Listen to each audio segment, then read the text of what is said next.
How are you feeling about City's chances in the title race now, Trevor? I'm excited. I mean, I don't think anyone with any half a brain and understands football thought the season was over. The games in hand that Liverpool had, the run that they've been on, the recruitment that they've done over the last year, I think it's been exceptional. So I don't think anyone realistically thought the season was over. I think Liverpool have showcased exactly what they're all about, and they've shown that they've got the quality to stick with Manchester City. This week is exciting. It's got to be said. I mean, come on. You've got a game, obviously, against Atletico Madrid tomorrow night. I'm doing that for Manchester City TV. And then on the back of that Sunday, it's a huge game at the Etihad.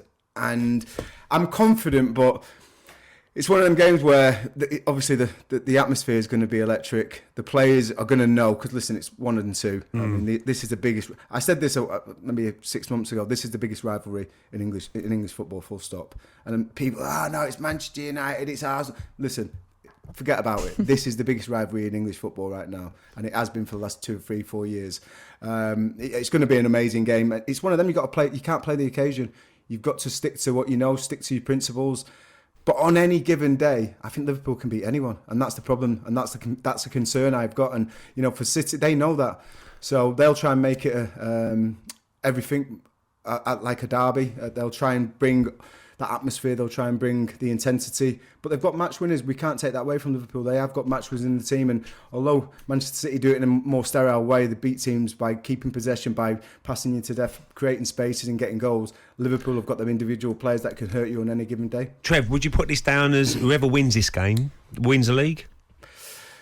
It's almost that big, isn't it? I think the game's almost that big, because you can't see Liverpool or Manchester City off the back of a win in that game going on then to lose to somebody else in the league. So I think I would say, winner takes all.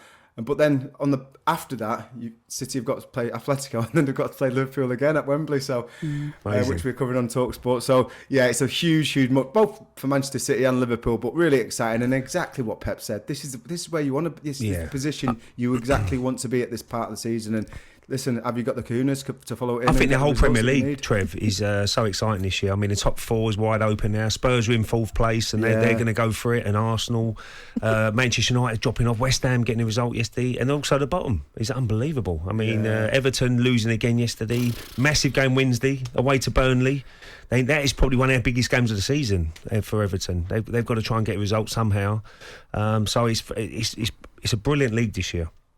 Yeah, apart from if you're like someone like Villa. Well, yeah, mid-table. They can't get in the top four, six. Well, Leicester the same, aren't they? Down. Yeah. I was at Old Trafford to watch the Manchester United game. I was shocked that Marcus Rashford didn't start, because they didn't have a striker, Manchester United. And I'm thinking, if I'm Fofana or Johnny Evans, I'm looking at this and thinking, happy days, rubbing my hands again. What have I got to do today? Mark Bruno Fernandes or Mark Pogba, who are not going to be tearing in runs behind, trying to stretch me out. So yeah, no, I think it was quite a tough watch, and quite tough to think that Marcus Rashford, all the good that he's done, forget about that, we're talking about football now, what he's achieved in the game as a young player, and then for him to come to this position where, Edison Cavani's out, Ronaldo's out, and no other strikers available, and he's staying on the bench for the start of the game. So he's obviously not shown enough in training. I think Ralph Rangnick wants to get results, and if he thought that Rashford could bring that by starting him, he would start him. So you have to look at the mirror at a certain stage and say, right, I've got to change, because if I don't change, nothing's going to change. And the way it's going for Marcus at the moment, it's not been great.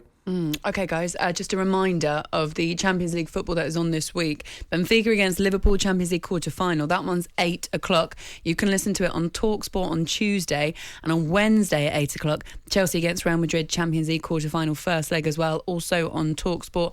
Loads of Champions League football coming your way this week. A huge week for the likes of to be honest, a huge week for all the English teams really that are involved in the Champions League, because also everything's still to play for in the Premier League as well. 8:16. talkSPORT Breakfast with Laura Woods, Monday to Wednesday mornings 6 till 10 on AM, on DAB, via the talkSPORT app and on your smart speaker. talkSPORT.